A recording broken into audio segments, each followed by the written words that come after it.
Good afternoon, and thank you everybody for joining us. My name is Patricia. I am here with Margaret. Margaret, welcome. Thank you. My name is Margaret Hefferle. I am here today to share some information about the Regional Family Support Planning Council.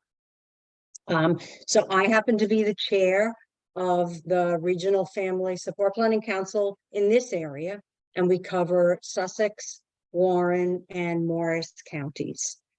Just going to go through the slides quickly, and we'll have plenty of time to talk and answer questions.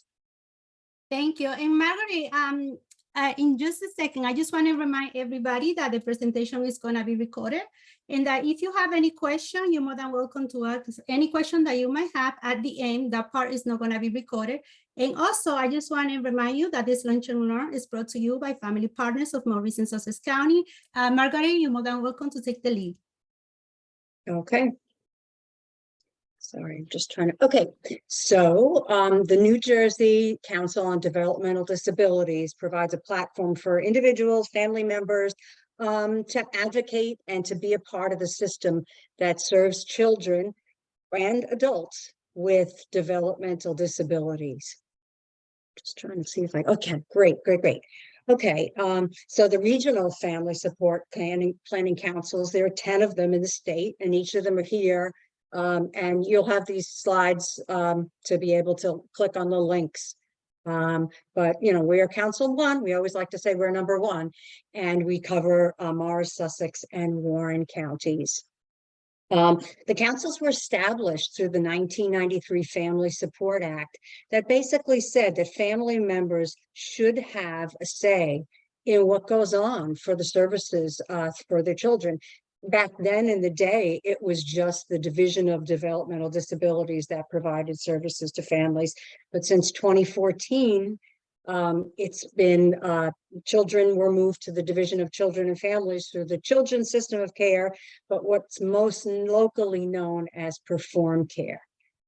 So our job, we are volunteers, so our job has increased twofold. So we provide information and services both about DDD services as well as about services through Perform Care.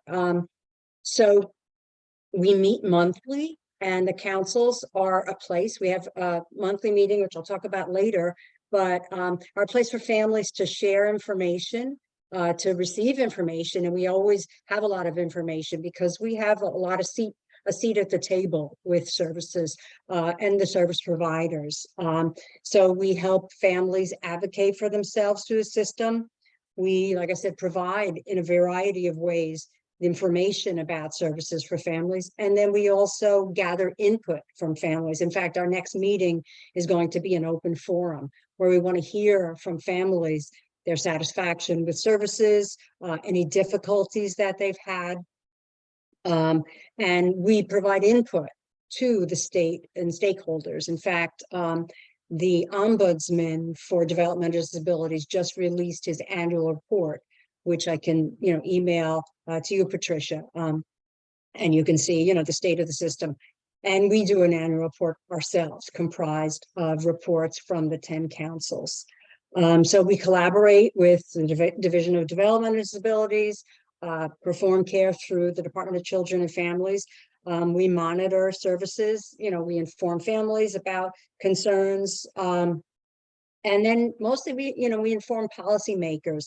And there are a number of committees that sit, that are made up of each of the councils that's at the table. We meet monthly with DDD, and we meet every other month with Perform Care or the Division of Children and Families. So we're really the voice of families within the system. So as I mentioned, our role is threefold: to gather information from families, to disseminate information to families, and then to monitor services and make recommendations and advocate. And so right here, there's the council's website, the main council. There is also, there's a statewide family support council, which representatives meet quarterly. And then there is the actual DD council, which has members. Some members are parents and some members are providers, people from Department of Ed, all the departments in New Jersey that serve children. So as I mentioned, we have monthly public meetings. Actually, our council is one of the few that's not just meeting online anymore. So we meet monthly at the Wegmans, right off Route 10 it's the border of Parsippany and East Hanover. And then we also do an online version. So we do a hybrid version with, the tools that we have. So it's not super fancy, but we still are able to speak to families who can't make it out of the home and to families who would like to meet in person. We host outreach events and we join other resource fairs. So you'll find us with a table, providing information, gathering emails so that we can email families with information about our upcoming events and about other agencies' upcoming events. We do, send out information about family partners through our email mailing list. So I mentioned, our local meetings are held monthly. Via Zoom, but are also in person. The statewide meetings are held quarterly. In fact, if you join our mailing list, there is one coming up this Saturday, and the focus is housing. So there are monthly chair and vice chair meetings that I attend as the chair of Council One. Also on the PR strategies committee, because we want to, like events like this, let families know about the councils, let them know we're always looking for members to be a part of the council. And, make sure the families know we're a good place to get information. I'd mentioned the Family Advisory Committee that meets the second Tuesday of the month. That is the committee that meets with DDD, and it's council members, one member from each council, but then it's also other family members who have been identified and named by DDD. We also have the DCF Collaboration Committee that meets every other month, and that is, dealing with the issues with reform care and difficulties that families are having. And we're, we definitely always provide input. They take a lot of it. They don't always take all of it. We also have a health and safety committee that recently issued a white paper with recommendations, and that was for family members who are living in group homes through DDD, and some of the concerns that they have about those situations and recommendations for improvement. So you can always reach out. At the end, I'll give you our email address to me if you have a concern, but you're also always welcome to attend our monthly meetings. And as I mentioned, we've always felt that families have to have a seat at the table. In fact, with whether it's our Facebook page or other things, we always say that we are the voice of families. So, I already mentioned, we meet with the commissioner 6 times a year. Some of the ongoing areas are difficulty of accessing services. Seems like everybody's short-staffed these days, improving the application process because it is rather cumbersome. We did recommend that they align the application documentation timelines with the every 3-year reevaluation or triennial evaluation with school, because those reports that you get, or reevaluation, is when the school district child study team compares your child to a non-disabled child. So you're able to identify the gaps and the difficulties and also the strengths, but that is also what will document the developmental disability and help with the eligibility process with applying for perform care. And then we've also, done some things to help improve the transition to the adult service system. If you're already registered with perform care, there's a shorter application because the eligibility criteria for perform care and for DDD is actually the same. So once you're eligible, we always say you have to be in it to win it, even though sometimes it's difficult to apply. Applying, you really only have to get in once, and then the transition to adult services is a little smoother. And then these are, just with DDD.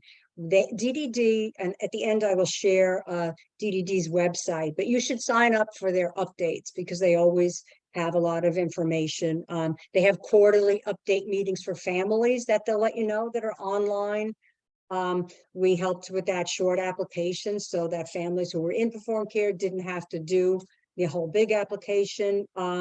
We helped that make sure that when families took the assessment tool, I know some of this, if you only have a young child, you don't know this, but there's an assessment tool for DDD that helps identify what your young adults' needs are and helps identify the budget. And so we push them to share with families the budget right away as soon as it's done. We help them to develop a new graduate timeline. Last year of the school entitlement, there's a lot of things that need to be done. And so that's really helpful to find out when you should choose your support coordinator, when you should, have them perhaps attend the last IEP meeting. So there's a smooth transition. And again, a little bit of jargon, but the supports program and the community care program, we helped to take the document that they had, the legal document explaining those programs, and shorten them from over 200 pages to more family-friendly language with only 25 pages. So that was a help to families. And I'm just going to see if this works, to see if you can see the video. At one of our statewide meetings, we were asked to speak to how we have benefited from being a part of the regional family support planning system. So I'm hoping this will work.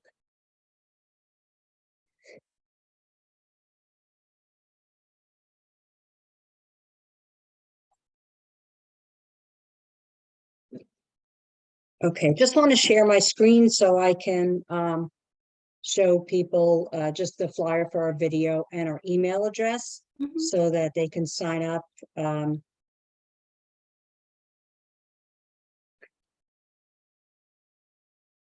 For our next meeting. So we meet always the third Tuesday of the month. Actually, we take off in December and in August, but otherwise we're always meeting, and we, let families know in advance what the speaker is or what's going on. So our next meeting is Tuesday, the 20th. And it's a hybrid. So it's both at Wegmans Market Cafe. They have a really nice space there. And then we also, once you sign on to our email address, when the meeting is coming up the week before, we send out the Zoom link so that people can attend online. And this meeting is going to be an open forum. So we really want to hear from families about their experiences within the system with Perform Care and DDD. We also help families who are in transition, regarding like what the next steps are to get ready, but mostly our charge is to help families with developmental disabilities. And yeah, and you can see this is the email address. It's just rfspc1@gmail.com. Send the same things out to everybody as if you have a child who's under the age of 21, asked to be on the child list. If you have an adult that's over the age of 21, asked to be on the adult list. And you can also ask to be on both if you want to hear both things, because we do have a lot of upcoming events that aren't our own that we share, a couple times a month, flyers for upcoming events, webinars, and things like that. So we sometimes like to gear them to the various mailing lists that we have. All right, I'm going to stop sharing. Yeah, so just didn't know if anybody had any questions or concerns they'd like to discuss. And I just want to remind everybody that contact information, website, everything is going to be in the description of the video. So if you have any questions or something after this presentation, all that information is going to be in the description of the video. Thank you very much for all that information. But before we conclude, I know that you have a lot on the belt. You are someone that really understands the field, the system, and the family's needs as well. So would you please, before we conclude this presentation, would you please tell us a little bit about yourself so everybody know who you are? Sure. So my name is Margaret Hefferle. I'm a registered nurse. I am a case manager with the county-based case management unit in Morris County. So I help families, navigate systems that way. I am a parent of a young adult with a developmental disability, a son who has autism, and actually not such a young adult. He's going to be 33. And then I'm also the chair of the Regional Family Support Planning Council for Morris, Sussex, and Warren counties. And thank you very much for everything that you guys doing, and the work that you're doing for families and also for the system itself. There is a lot of gaps there, and your work is to try to fill those gaps, by spreading information and providing the support to those caregivers. So thank you very much. Oh, you're very welcome. Thank you. And I just want to remind everybody, Margaret shared a video. We're going to put the video at the end, so you're more than welcome to watch the video. And with that, we are going to conclude this lunch and learn. Thank you very much, everybody. And Margaret, thank you very much for doing such an amazing presentation. You're very welcome. Thank you. We're looking at the role of family support planning councils and the benefit of being a member. What is it that you and your family get out of being a member of family support planning council? I think before I started the council, I felt like I was just lost and didn't know which way to go. Families come together and we are able to talk about problems that families are having in accessing services or how the system works. Even though we come from different backgrounds and may have different situations, we're all living it. We get it. I've made some wonderful friends, and everyone is very dedicated to what we do. To find hope in what's out there for families, to be able to talk to one another, meet with one another, and give each other the opportunity to share their experiences and learn. Whatever problem, whatever challenge you encounter, it's pretty clear that some other family has encountered it previously, and you can benefit from their experience. It's been a wonderful experience to meet so many other families. I felt less isolated. All the parents I've run into and associated with all feel the same way. What they're all looking for is one thing: room to breathe. That's what their goal is, to get room to breathe finally with a system they can trust. I've been a member for 20 years now, and what drew me to the councils was the access to information.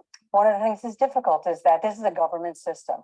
It's complicated, it's ever-changing, and together we're able to learn to navigate it. I'm the mother of a 27-year-old with autism. And in addition to that, I'm a partner in a law firm that serves families with disabilities.